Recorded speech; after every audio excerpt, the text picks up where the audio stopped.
Hello, good afternoon. Welcome to the program. A Knesset vote to annex West Bank settlements, described by Netanyahu's office as a deliberate political provocation, has plunged Israel into a new diplomatic crisis. Although the ruling coalition lacked the support to pass the measures, the bold move during US Vice President J.D. Vance's visit drew a sharp rebuke from Washington, prompting an immediate freeze of controversial bills. Vance condemned the vote as a very stupid political stunt, while President Trump asserted that the annexation was never going to happen, warning that Israel risked losing all US support. Is this the end of the West Bank expansion push, or merely a temporary pause in deference to Washington? That's our discussion for In Depth today. Welcome.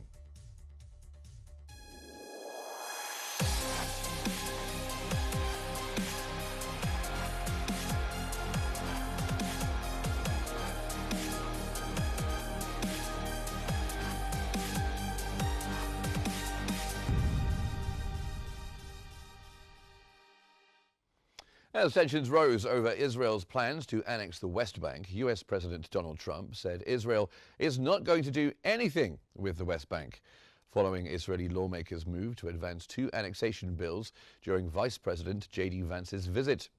According to the Times of Israel, it was Trump's first comment since the Knesset voted on Wednesday on the proposals of the full annexation of the West Bank and the annexation of the large-scale settlement of Ma'ale Adumim. The bills, introduced by right-wing opposition members, were opposed by Prime Minister Benjamin Netanyahu and most of his Likud party. The Trump administration sharply criticized the move. Speaking before his departure on Thursday, Vance called the vote very stupid and said it had offended him. Netanyahu assured him the bills were only preliminary and would go nowhere. U.S. Secretary of State Marco Rubio also condemned the legislation, warning it could endanger Trump's Gaza peace plan.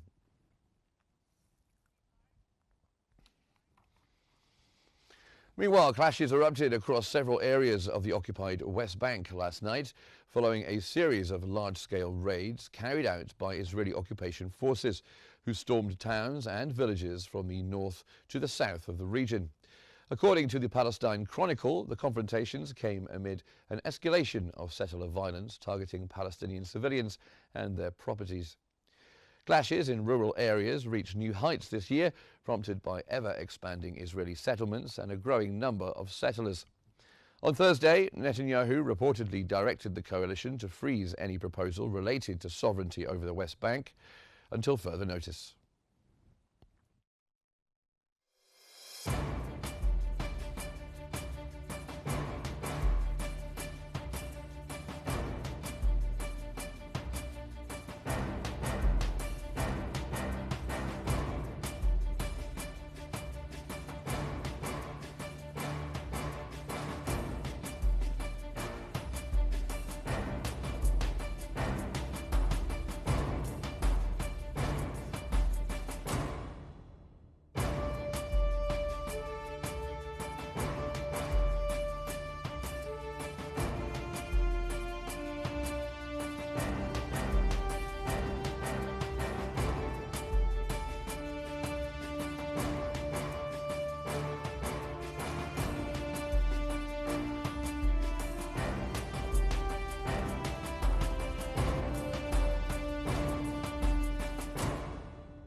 Now, for more on West Bank annexation, joining us from Washington is Ginger Chapman, a lawyer and political analyst. And also joining us from Occupied Jerusalem is Ratiba El-Natsha, member of the Palestinian National Action Committee. Welcome to both of you. Thanks for being here with us on Qnews. So Trump said that that they're not going to do anything when it comes to sovereignty over the West Bank. Do you think, Ginger Chapman, that this is why Netanyahu decided to halt the progress with the legislation? Yes. Well, first, hello, Mark, and greetings to you and your viewers and your guest, your other guest, Ms. Ratiba. And yes, the vote in the Knesset, even though Vice President J.D. Vance waved it off as largely symbolic, this vote was as J.D. Vance said, it was a slap in the face to him. It was a direct rebuke to President Donald Trump, and they did this because they are extremely unhappy with the progress that's being made toward the peace plan. This is a very delicate part of the process, as Secretary of State Rubio and J.D. Vance said. The important thing is to keep the process going. Uh, the Israeli press asked them about threats to the process and when Israel could resume restarting the war. And Rubio was very clear. He said, we're not focusing on threats, we're focusing on the peace process. So it's becoming more apparent that the Deconfliction Center, their command center, is really there to babysit Netanyahu and to keep an iron eye, or to keep as much control as possible over the Israelis because of the ongoing threat that they will restart the war and completely destroy the peace process. And a very important part of this is the West Bank. In America, we are seeing increasing, videos of the increasing violence, the increasing and escalating attacks against the farmers, burning cars. So we are seeing some very violent videos coming out of the West Bank here in America. This is why Israel wanted to silence and remove journalists from Gaza, because as the world sees the events happening in Palestine, the world is ready to mobilize to prevent the ongoing genocide and ethnic cleansing of the Palestinian people. So the West Bank is becoming increasingly important. This is the biggest threat right now to the peace process. The vote in the Likud was a symbolic gesture. It symbolizes that Netanyahu is going to have a great deal of difficulty controlling his hardliners. They do not like this agreement. They do not like losing control of Gaza. They are very apprehensive about the prospect of foreign troops, foreign boots on the ground in Gaza. Mm-hmm. So the prospect of this international stabilization force is going to be another sticking point. Okay, and bringing you in, Ratiba El-Nadsher, thanks for being back with us here on Q News. The Knesset vote, as we were just saying there, took place during the visit of J.D. Vance, U.S. Vice President, of course, during his visit to Israel. Very bad in diplomatic terms. Is there some kind of message that the far-right coalition are trying to send to the Trump administration? I think that the speech of Netanyahu put everything in a very short message when he said that Israel is a very strong country and they have a lot of interest in the Middle East as well as the United States. It's a very big country and strong country and have some interest, and Israel is considering the interest of the United States as well as the United States considering the interest of Israel. He put Israel and the United States in the same and equal level of power, and as if they are playing ping pong together, trying to manage the interest of each of the two countries without telling the world what is happening. So I think it's like a play that everyone have a role in this play, and it's not true that Benjamin Netanyahu is really backing backward to annex the West Bank, and it's not really considering that Trump will be angry if he annexes the West Bank, but he wants to play it smartly so they can have the suitable situation and get more as much as possible benefits from the Middle East. And it's not the Middle East, it's Trump agreement and the 20 points agreement of Trump and the benefit of it in the Middle East in total. So I think that annexation for the West Bank is already happened. And what is happening in the Knesset now is trying to legitimize this step and not voting or voting for this time in the Knesset for the annexation of the West Bank is a message for the United States that we have a limit of controlling our coalition in Israel, and it's good to give us some more spaces in other places to not annex the West Bank orally or maybe in public in front of the Arab world. And in the other side, the visits, the high level of visiting from the United States, including the vice president to Israel, is giving a message that the United States is putting eye in what Israel is doing, in putting two eyes in what Israel is doing, and not letting Benjamin Netanyahu to play his role as a power over the United States power, as he acted previously in the White House and previously in his meeting with Trump in the last month and the visit before that. So I think that everyone is showing its power, the power of its country, and trying to make an equal play, that no one have power over the will of other country in this situation. Yes, I think Ratiba al-Nusra, they're making a good point, Ginger Chapman. J.D. Vance, of course, himself said that he viewed the Knesset vote as an insult. He called it a stupid political stunt. In the past, Washington has let Netanyahu and Tel Aviv get away with all kinds of terrible things without much comeback. Do you think perhaps Netanyahu thought that he could get away with it? They were perhaps testing the water? Or do you think this is more cock-up than conspiracy? I think that Netanyahu no, actually, I'll just bring Ginger Chapman in, then I'll come back to you, Ratiba. Okay. Okay.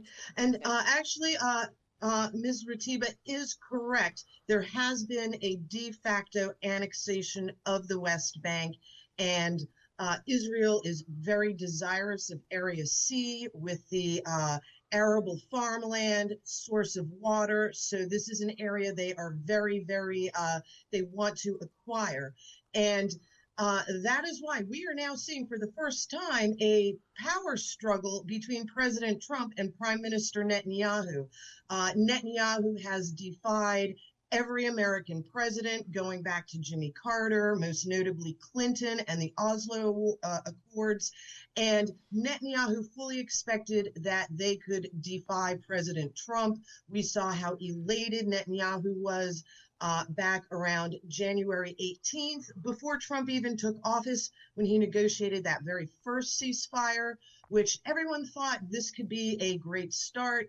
And within weeks, Israel violated that ceasefire. We had the March ceasefire again violated. So Netanyahu and the hardliners have treated Trump as though this was business as usual, and they could continue to do exactly what they wanted and thumb their nose at the American presidents.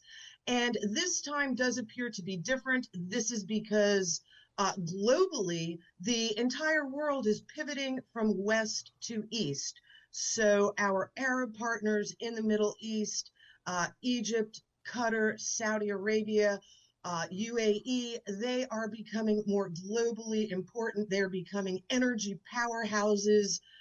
They are very significant in trade with China and Asia. And Donald Trump himself, his family, the Witkoffs, the Kushners, the Trumps, as crass as this sounds, they have extensive business dealings and long-term partnerships with our Arab partners, Qatar, Saudi Arabia. So they want peace. And most importantly, Trump, it's not just his legacy, it's not just risking the midterms, because the anger of the American people has been growing. Palestine and Israel have been causing a civil war in our streets, as we've seen from the protests. But more importantly, they're dividing the Republican Party. More and more Republicans are joining the majority of the American people who want the war, the genocide, the ethnic cleansing to stop. We need a Palestinian state, as that is the only solution to 80 years of ongoing conflict. The United Nations was founded 80 years ago this year. So is the state of Israel, and it has been a constant source of genocide, ethnic cleansing, land theft. It's been a painful wound in the Middle East. The world has not been able to move on from this. This is why it is imperative for President Trump now to keep putting his foot down, contain Netanyahu as much as he can, especially with the regard to Israel's known desire to restart the war, to annex the West Bank. This is going to be the riskiest time of all, winding up phase one, trying to establish phase two, getting a United Nations mandate. That was very, very encouraging. Marco Rubio said we need a United Nations mandate so that other countries' soldiers know what their mandate is, what flag they're flying under, so they can participate. It seems like Trump is going to push this through over the objections of Netanyahu and the Knesset by sheer force of his will, even if he has to have high-level officials in Israel at the command center every day, babysitting the IDF and locking down Netanyahu and babysitting Netanyahu in order to force this plan through. And Ratiba El-Natsha, I think you said before that Trump doesn't really care about the West Bank. Ginger Chapman there saying it's more about his family's own personal and financial interests, especially when it comes to the Gulf states. But in Israel itself, a lack of support really for this legislation from the Likud party. Do you think Netanyahu himself genuinely opposes annexing the West Bank? Netanyahu is a magician. So he's trying always to have a play, a hidden play around what is happening. Yes, he said several times that he is going to annex the West Bank, and it's one of his main goals in his political program.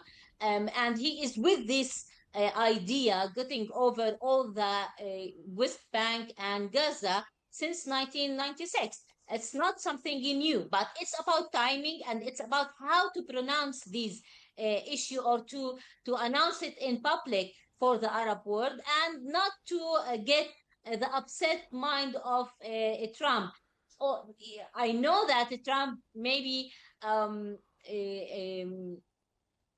agree that Israel must be a greater and a bigger than it's now, and that means that he will supporting some points, or in some point he will support annexing parts of the West Bank. But as I know, in the Knesset itself, there's a lot of projects for annexing the West Bank. One of it, the one that was voted yesterday, or the day before yesterday on it, and it's about annexing all the West Bank in one time. But there's a lot of other projects that can annex the West Bank partly, like in one part and then the other parts, and others talk about something that it's not against Oslo Agreement. It's about annexing or putting the control on Area C and Area B, and that means that what left from the West Bank, it's like less than 11% of the West Bank,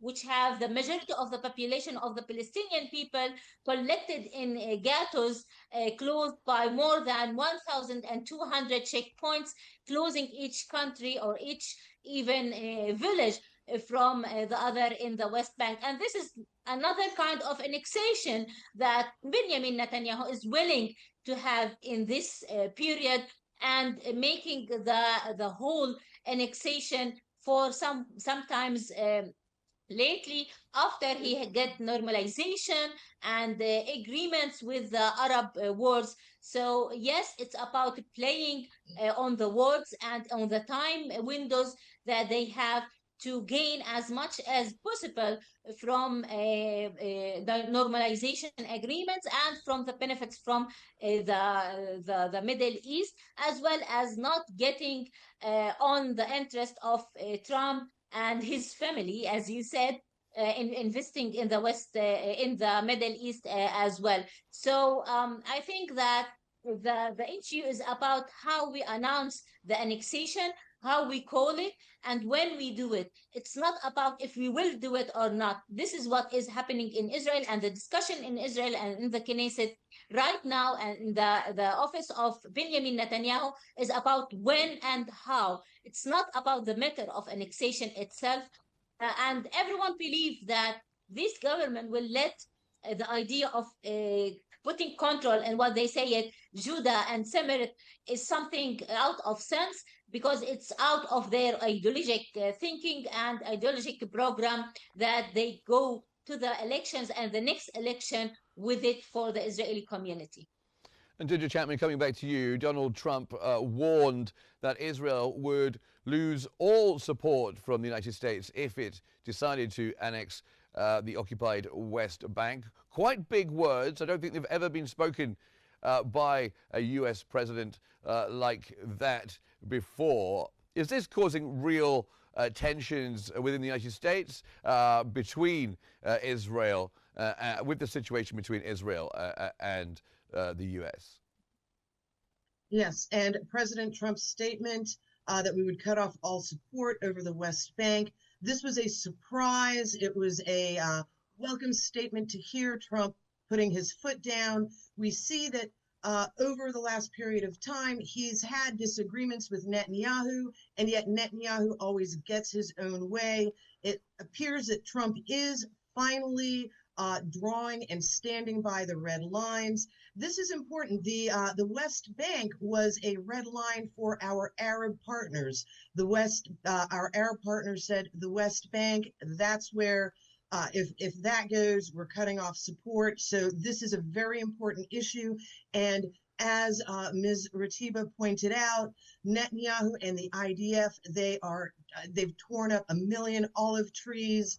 They are burning down farmhouses, cars, escalating violence. And meanwhile, in Gaza, they are still killing Palestinians every day. They are still blocking aid and starving out the Palestinians. So we see that Israel is still engaging in their decades-long tactics. But for President Trump, he realizes that this situation is unsustainable. We can no longer protect Israel with billions of dollars in aid. The world public opinion is turning against Israel. This is harming America. It's harming the region. And once again, the importance of the Arab countries, and not just President Trump and his family's business interests, but truly there is an economic shift to the East. We are seeing the increasing importance economically, politically of the Gulf Arab nations, of other Arab countries, and this is their increasing political power is one of the other reasons why Trump is first relying on their help, and secondly abiding by some of their conditions, especially with respect to the Palestinians need the right to self-determination, they need their sovereign state, they need the West Bank. And this is why Trump is putting his foot down. There is going to be battles and conflicts between America and Israel as this peace process goes. It remains to be seen who will come out on top, but American public sentiment has turned against Israel's endless wars and expansionist, their ethnic cleansing and genocide, and the world has turned against it. This is harming America economically, and this is destroying our ability to interact with the majority of the world on an economic and diplomatic level. President Trump may be the first president to recognize this and do something about this. The American voters are alarmed because of his obsequience to his big money donors. However, he is transactional. He is not an avowed ideological Zionist. He wants peace. He wants this to be over with so he can continue with his peace through prosperity. So I predict there's going to be many more conflicts, but we are relying on our Arab partners to continue pushing Trump, to continue pushing the process and containing Netanyahu and his hardliners in the Knesset. Ratiba El-Nutshah, after this Knesset vote, let's turn to Gaza. After that vote, how do things stand with Trump's Gaza peace plan? Actually, till now, this Trump agreement in Gaza is very harsh, and it can be destroyed in any minute. We didn't have a real situation that support this agreement till now. Israel didn't enter for the second period, and which means the negotiation for ending the war in Gaza. So I think that there's a lot of threat on this agreement, more than the voting of the West Bank annexation in the Knesset. Still, we have a lot of obstacles toward this plan, and I think in some point maybe Netanyahu will use a lot of excuses and a lot of maybe ways to destroy this agreement if it's not totally helping him in winning the next election next year in Israel. And I think that, yes, annexing the West Bank will threaten the plan, not in the ceasefire in Gaza Strip mainly, but mainly in the investments and in the Middle East that Trump is seeking, and the relation with the Arab countries and Islamic countries in the Middle East as well. Yes, I think that the United States is putting now the CMCC in Syria and inside Israel to hold Netanyahu and to push this agreement to be a reality, and to put pressure in Israel to implement its part of this agreement as much as possible, so it will not destroy the whole idea of having these benefits and investment in the Middle East, not just the ceasefire in Gaza. And if that means that they will not allow annexing the West Bank for a meanwhile till Saudi Arabia got to the agreement, they will hold it to push the Saudi Arabia to be a part of the Abraham agreements or whatever agreements and alliance Trump is trying to make in the Middle East. So I think that the United States is really putting on eye not to annex or announcing annexing the West Bank in this very sensitive time, that because Saudi Arabia and Egypt specifically is asking to go for a diplomatic way for two-state solution, and annexing the West Bank meaning the end of the two-state solution. I think, yes, this voting, if it goes for the second and third voting in the Knesset, will threaten the Trump initiative in whole, and not just the ceasefire in Gaza. And as I know, Benjamin Netanyahu, he's not worried about what Trump wants. He is more worried about what makes him win the next election more. Okay, well, let me just, I'll just, sorry, Ratiba, I'll just bring in Ginger Chapman just for the last few moments. Do you think there is ever a situation where Israel would dare to go ahead and annex the West Bank without the permission of the United States, with that threat hanging over them to lose U.S. support? Well, Secretary of State Marco Rubio said that that is actually one of the biggest threats we face right now. And Israel's actions where they act without the United States, that is one of the other biggest threats. So right now, the biggest threats to the peace process are Israel annexing the West Bank, crossing that red line, their continued aggression against the farmers, and also if Israel continues to, if they break the ceasefire in Gaza, that is going to be a big threat to peace. Okay. And also if they annex the West I've got Bank. 10 seconds left for you, Ginger, if you could. Okay, well, essentially, we are at an unprecedented point in history. We've never seen anything like this. The road ahead is going to be very difficult and very rocky, but we have to keep pushing forward. We have to contain Israel. We have to have the support of our Arab partners. And most of all, we need for the Palestinian people to have the right of self-determination and to be safe from slaughter. Well, thank you very much indeed, both of you, for joining us here on Q News. Ginger Chapman, lawyer and political analyst, and of course Ratiba El-Natcha as well, member of the Palestinian National Action Committee, joining us from occupied Jerusalem. Thank you very much, both of you, for being here with us. And that's In Depth for this afternoon. Thank you very much for watching, and stay tuned for more updates here on Q News.